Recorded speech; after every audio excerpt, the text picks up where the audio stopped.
Rita. It's so good to see you. Good to see you, Sas. How are And you? yeah, just I thought today we should talk about your translation, Kahi Latif, Shah Abdul Latif translation in Hindi. And the first thing that I wondered is why Hindi? Why did you choose Hindi? Yeah. Sas, there are abundant, plentiful translations of Shah Abdul Latif into English. Uh, and the last one by Christopher Shackle, for instance, which Nandita Bhavnani just reviewed, is extremely accurate. But I feel Shah was part and is part of an oral tradition. People recite his Beth as poetry. So I felt like he has to be easy on the tongue.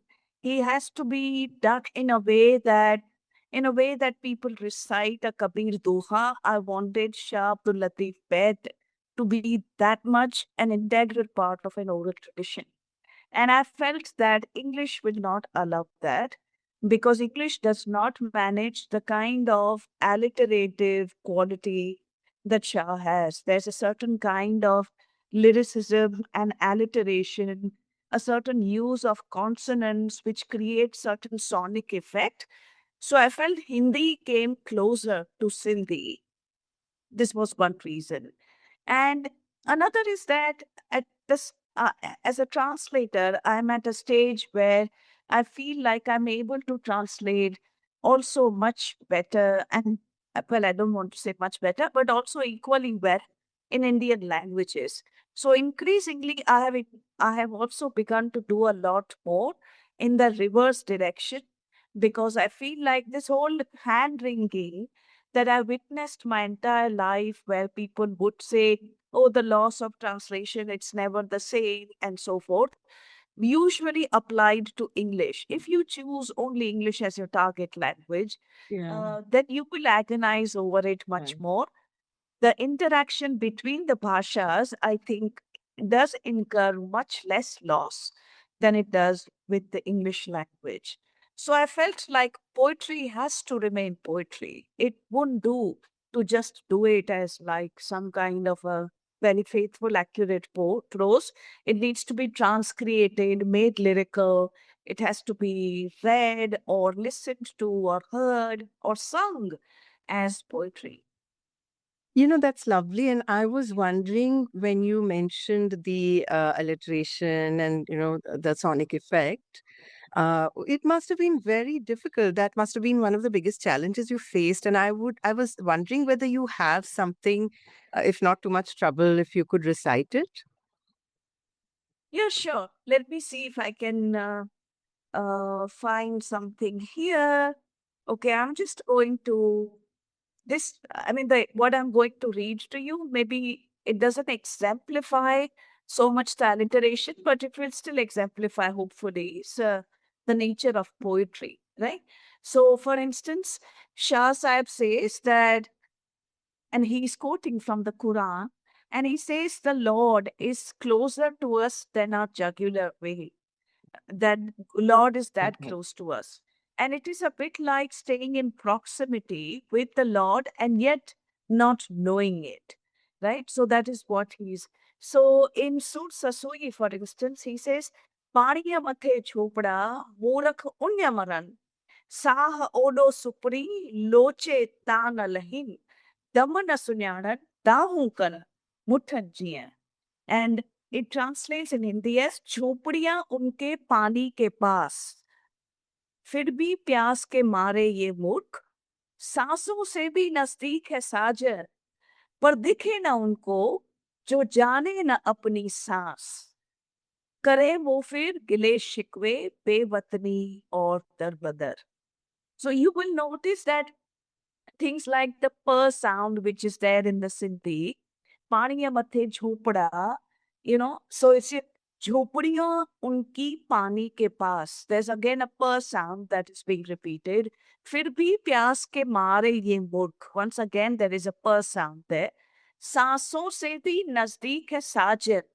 There is a s sound which is Right. being repeated there.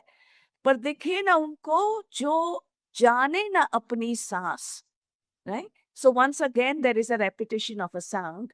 करे वो फिर गिले शिकवे, बेवतनी और दरबदर. So even bewatani and darbadar have the per sound. So Right. these are some of the ways by which, for instance, uh, there is Shah Sahib talks a lot about the self, right? जैसे like he says, पाण पसे पाण खे, मतलब खुद अपने को देखना. पाण पसे पाण खे, पाण ही महबूब, पाण ही खलक खूब, पाण ही तालिब तनचो. So do you Lovely. hear the पाण, the, that kind of sound? And so these are, so for instance, when I do it, I say, खुद ही देखे खुद को, Right. right? That's खुद good. ही महबूब. So वो ख sound हो रहा है. And what is also interesting is that खुद को देखना, खुद is actually only one matra away from khuda. Absolutely. So the idea that the outside and the inside are actually the same. This is also what I wanted to create. Sometimes I may have done well, sometimes I may not have. But going to your question, whether it was challenging, it would have been more challenging to do it in English. In Oh, yeah. Hindi, what happens is that all the poetry that I've read in Hindi, the songs I've listened to, including film songs, the Kabir and Rahim and all the duhas that I know, unconsciously they also kicked in. There's a particular cadence that I must have subconsciously inherited from a whole range of poetry, and that also kicked in. So Right. actually, it became playful. It became a play to see, oh, this also lies somewhere in the recesses of the mind, and it has now begun to kind of get mobilized, and it begins to act here. So it's a very often I did it without realizing that these other cadences were also in their mind. Influences. Yeah. Yeah, I think people think translation is a transfer of one word, one sentence to another language, but translation is also playing with echoes. There are echoes that play in your mind, and I think in doing Kahe Latif, I realized that I had a lot of echoes actually of Hindi songs and Hindi poetry and bhakti verses from other bhakt poets of India. And that's why you were the right person to do this, Rita. I was also wondering as you spoke about, you mentioned bringing Salatif into the mainstream. And why? Why do we know Rumi? We know Kabir. Why do we not know Shah? I mean, Sahas, this is, in fact, this is something that you would be able to understand better than anybody else. That there is a huge elision, there's a huge erasure of Sindh from our consciousness. We do not think of the geography, the history, the literature, the language, the people of Sindh at all. Uh, all people know is that there is something like Sindhi curry. And it irritates the hell out of me when each time I hear that and I feel like, can you just go beyond these tropes? Can you go beyond Yeah. totems, for Yeah. instance? So, Shah Abdul Latif is unknown because Sindh is unknown. Sindhi people are unknown. Right. And so when I have been a part of a lot, obviously South Asian literature because I'm a professor of literature, and I hear people talking about Lal Del, Kabir, Mahadevi Akka, the Vachanas of from Kannada, Gyaneshwar, so many people, but there is never any mention. And Mention of each Shah. time I bring it up, people will, in a condescending, polite manner, they'll just smile and then move on. Like there's Yeah. not even an attempt to correct it. Yeah. And so I thought, if I do it in Hindi, I thought, let me just bypass this English audience altogether. Right. Yeah. I thought, even if it goes into Hindi, then it's quite likely, Sas, that from Hindi it may go to Yeah. Telugu and it may go to Malayalam. And And I will make sure that it does. yeah, that sounds fabulous. And it really should.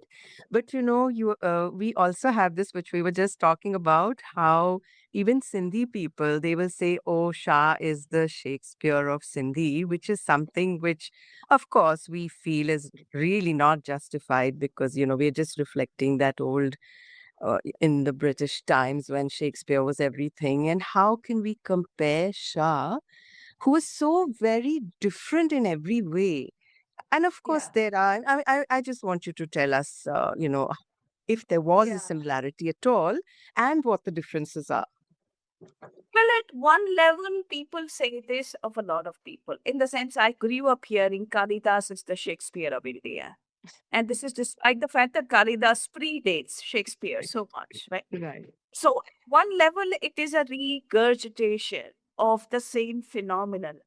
But maybe Imposition people of also the say colonial this. mindset. Yeah. Yeah.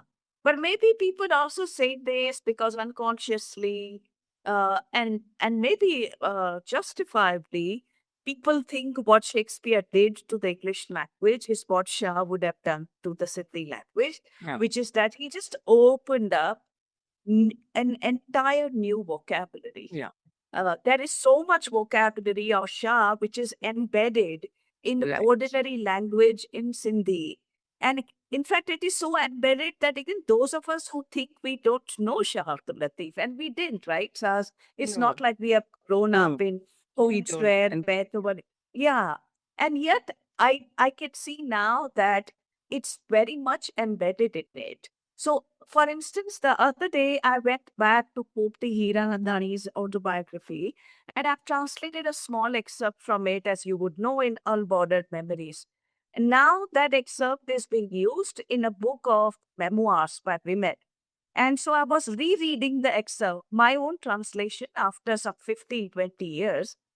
And I hadn't checked then, but this time when I was reading, I realized that Poverty mentions that how at the time of partition, when there was this fear that women would be abducted, and she says, "Asanke bhi dapoyo, to maro hi wangar asanke ke umar khani mein to." Then there will be an Umar Sumro who will abduct us and take us away.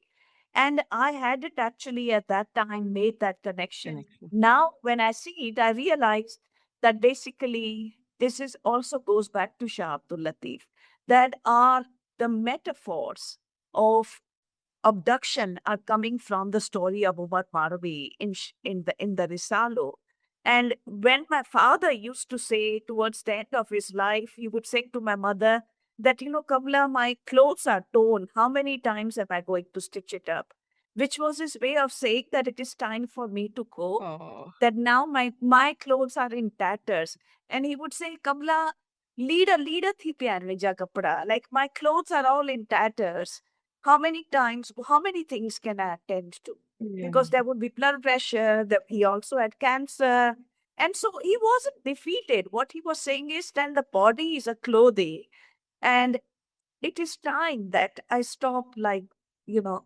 So I felt that when I was reading Marui, when she talks about how my shawl is in a state of tatters, and there is a Sufi meaning, right, of which is that Marui is the soul, and Umar coat is the body.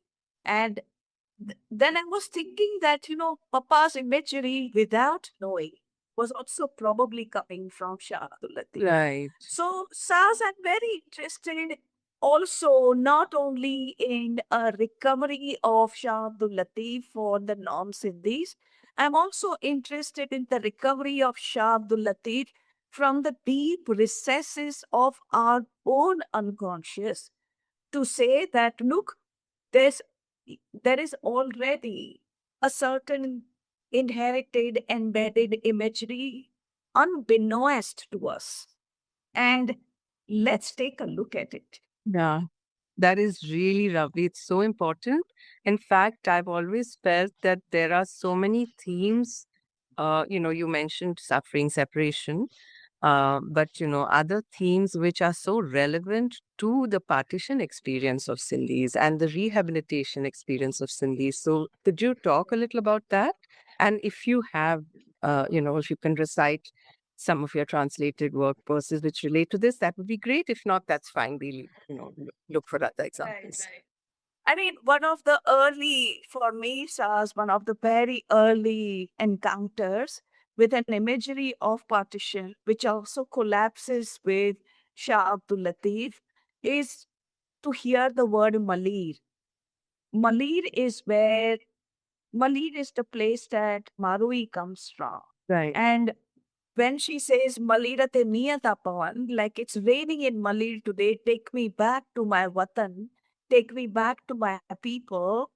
When I first heard, and this was ages ago, when I first heard that word, and I realized what it has begun to mean to the Sindhi community, because this is the homeland that they were hankering for. And Mm. whether Malir is an empirically physical place or not is not the point. In the landscape of the mind, in the landscape of that imagination, Malir is a certain kind of desire to be anchored, a desire to continue to be where we were meant to be. And I sort of began to, I've recently finished writing a paper. I'll send it to you. It's called Malir, the Metaphysics of Hope, because that is so one of the very sort of a seery, I think, images is of home in Shah Abdul Latif. And the idea that homes are places that we leave when we need to seek something. And both you and I know this. We have left, in some sense, we married outside our community. We needed to go outside somewhere to be able to come back. And Sasui, for instance, is made to leave a boat and she goes seeking Punu. And at that time, Shah is goading her to leap aboard. And then in the case of Marui, Shah is saying to Marui that go back to your homeland. I find this metaphysics of hope around Marui and Sasui extremely important. And I think it says a lot to us about the Sindhi community and where it finds itself today, which is that in order to become global cosmopolitan citizens that we are, we also need, we are who we are because we also don't tie ourselves to the specificity of hope, but we also hanker and we yearn to recreate Right. and to return, but not return exactly the way we left it, but to return in with a different terms. And I think those questions preoccupy me a lot. They tie up to me the experience of partition and that of Shah Abdul Latif very intimately. That's so lovely, Rita. Thank you. I want to also ask you about your own journey, how you came across Shah to start with, and how did it influence you as a person, emotionally as well as intellectually? Yeah. I mean, to respond to the last part of your question, Yeah. Saz, I think I find coming to Shah Abdul Latif gives me anchoring actually. Right. It I feel like I'm finding my hope. And I think all uh the satsang that my family used to listen to, and a certain kind, yesterday I was saying to a friend that when you are in a state of crisis, you need a higher narrative that can drown out your little narrative. And to me, that higher narrative actually comes from the Sindhi spirituality. And of that, there may be people who gravitate to Arada Swami or people who gravitate to, Teungram and what have you. I think I gravitate to Shah Abdul Latif because I feel like he gives me this particular strength that I derive from Shah Abdul Latif, by which I feel like suffering uh, is spiritually actually exalting. That there can be a way to think about the self which is not driven by an idea of uh, materiality, but which is driven by an idea that the self is constantly seeking someone there outside. And I think this idea of a kind of a diffusion or annihilation of the self. When Sasui says that, when I thought of Punu, the Maruha Rihanate, I managed to, you know, find the ruh. I managed to find the soul. Sasui mein sura hoya. While I was Sasui, it was painful that I actually managed to create. And I find those things, maybe I'm getting older, Sas. Maybe some of the nascent and incipient seeds of some things from childhood are coming back. So I think finding Shah Abdul Latif at this stage of my life has a very different meaning. But as for your question, how did I actually? I think the moment I started going, the first few visits I made to the Institute of Synthology, but more importantly, the work I did in Bunny, actually, it hit me the most how important Shah Abdul Latif is to people. Because the Maldharis, the cattle breeder communities there, all of them were constantly immersed in Shah Abdul Latif. Wow. That's so It good is to know. just something, it is an amazing, amazing experience. My husband would also join me sometimes on these visits, and we would come back and he would say, "Oh my God, Rita, their Shah Abdul Latif is just staggering. Like how many bad the people would just recite every single day. Baat mein. Like you and I could be talking, and in this conversation of 30 minutes, you would have somebody just reciting three bet in this with such flourish and with such eloquence that I would be gobsmacked. Yeah. I think all my eloquence as somebody who knew English and Sindhi and what have you seemed nothing compared to the kind of eloquence they had. And so there was a part of me which used to feel that someday when I have the courage, I want to get there. And I'm not saying that is where I got. But I think what I did was that I did not see this as a project that I had to start and finish. I saw this as a part of a small, tiny, secret relationship that I have had with the Risalo over these years. I kept going back to it, sometimes decoding some words, reading the meanings, then looking at the English one, then thinking, okay, what does it say? I came to a certain stage where when Shabnam Virmani asked me to be in conversation with her about Sul Marui, Right, I and know was that. It's a yeah, and very, I very was lovely film. and that actually was a turning point because what I've told myself that day, Sas, is that even if I don't think I will need to wait to see what is that most comprehensive, that most authentic way of theologically knowing Shah Abdul Latif. I think I can make my own result. In the sense, I can actually establish my own relationship. And so it can be a risalo from my point of view. Right. And so once I did that, then I felt something freed inside me. I felt confident to do this. And I thought, okay, I will take the bet that speak to me and why they speak to me and how I see certain things. That can be the guiding force. And so that is what I did. Which is why I don't even claim that this is, what shall I say, that this is some kind of a final definitive volume. I don't make that claim at all. I do think that it is a selection of somebody who's doing it in a spirit of faith and love and affection, but who sees herself as constantly as also as a student who can do with more learning. Rita, can we assume that the environment of Shah, which you encountered in Bani, would have been the environment in which our ancestors grew up in Sindh, which was so rudely shattered by partition?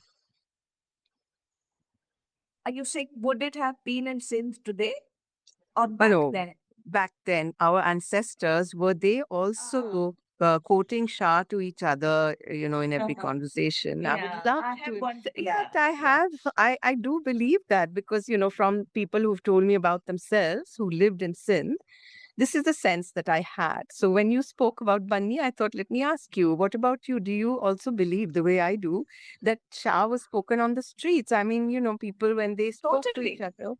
Yeah, yeah. He did, and he does even now back in Huh. Sindh. Yeah, I mean, Okay. even now he does. And uh, it was interesting, Sahas, when the other day my sisters, who actually went to a Sindhi medium school, Yeah. and believe me, my world and their world has hardly overlapped, at least Right. this part of our world. That we could compare our mother-in-laws and our children was a different matter. But my intellectual world was a very separate, different thing. But for the first time, when Devendra made me do this in Sindhi, they watched the entire thing and they had studied Shah Abdul Latif at school and it came back for them. Oh, wow. It was in school textbooks. They hardly ever talked about it because they always said, oh, what did we get out of going to a Sindhi school? See, it didn't give us any future. But when my sister Mala, for instance, she heard it and she sent me voice notes after voice notes saying, Oh. Apori Shah Sahib Rita Chavantana. And then she would quote a bet. Then she would quote another. All these years, she's over 60, all these years it was lying dormant and it came back. So I think it is very much there, which is why I feel like I think my attempt is to go like it is to go diachronically and synchronically. It is to go vertically and horizontally. It is to say, how can we bring Shah Abdul Latif into the repository of what is considered as the body of Sufi Right. Bhakti in India? But it is also to say, how can we tap into that memory that we have carried, but we have not actually allowed it to surface? I think it's very much there in Sindh. If my father was alive today, I'm sure he would have been very happy, and some of his Shah Abdul Latif would have come back listening to me. Uh, so I think but my mother didn't show any familiarity. She grew up in Ajmer as a post-partition child. She was very little when she came to India. So she did. She did say to me when I asked her to watch that video because for once it was in Sindhi, so she could understand. So she heard that Saz, and then she did say, "Ha, acha, sasu ye jo sur asai satsang mein bhi ye chavanda hai." Like so, she has heard. She goes to what is called Narayani Bhagwana Jo Satsang in Bombay. Right. And so she has heard Narayani say it, and that is where she has picked it up. So the fact that it is being used in Gita Bhagwana Jo Satsang, Narayani Jo Satsang, Dada Lakshmi Jo Satsang, which means people are of a certain generation, have it, and maybe it is still there. It is being heard a little bit. It's just that nobody is pausing to think where did it actually come from. I also think some of that is comparable to Guru Nanak. I think we heard Guru Nanak's verses without thinking that where is this coming from? What is the relationship this community has with with Sikhism? I mean, but I think, Sas, when my knees hurt and I tried to get up, and like my mother, even in my head, I would say, Satnam Shri Vaheguru. Why am I saying that? Surely it is coming from the influence that Guru Nanak would have had on us. I think our unspoken, unnoticed, unnamed uh, internal memories still need to be tapped into. Thank you, Rita. Thank you so much. Before we end, would you like to quote something and explain it?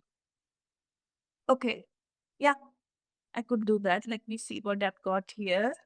Uh, one thing that really, really interests me, I can't find it here oh yeah, I did. Okay. There's a very famous bit from Shah Abdul Latif, and Saz, I think I'm just going to go over it slowly so that Pararo so sand Paru Vaya Joje Lahi Hua Agahi Gad Buddhan में बर्थिया. In Hindi, this is जो गूंज है वही उगती है. समझो इस बोल का रहस्य, थे साथ हमेशा से, सुनने में दो बने. And in English, this is my English translation. The call and the echo are the same. Fathom the mystery of the word.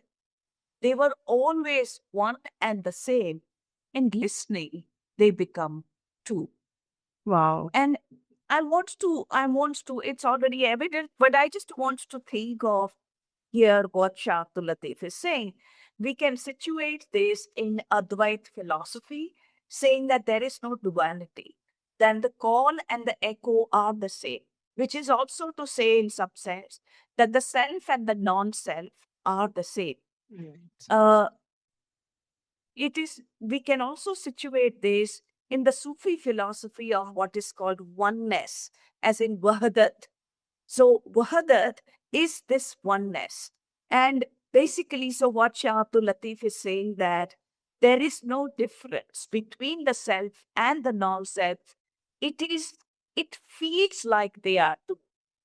There is something about the way we listen to them that it feels like they are actually separate, but there is no duality here. This is non-dual. This is one. And I thought it is such a remarkable way of actually saying in Buddha mein birthya, sunne mein do hue. And I think it is to me, this is actually one of the most important verses of the Risalo. Because I feel like in a very simple way, it has managed to capture such a huge philosophy, both from Advait Hinduism and also from the Wahadat of Sufism. I think this is such a beautiful note on which to end. Thank you so Okay. much. Yeah. Thank you. Thank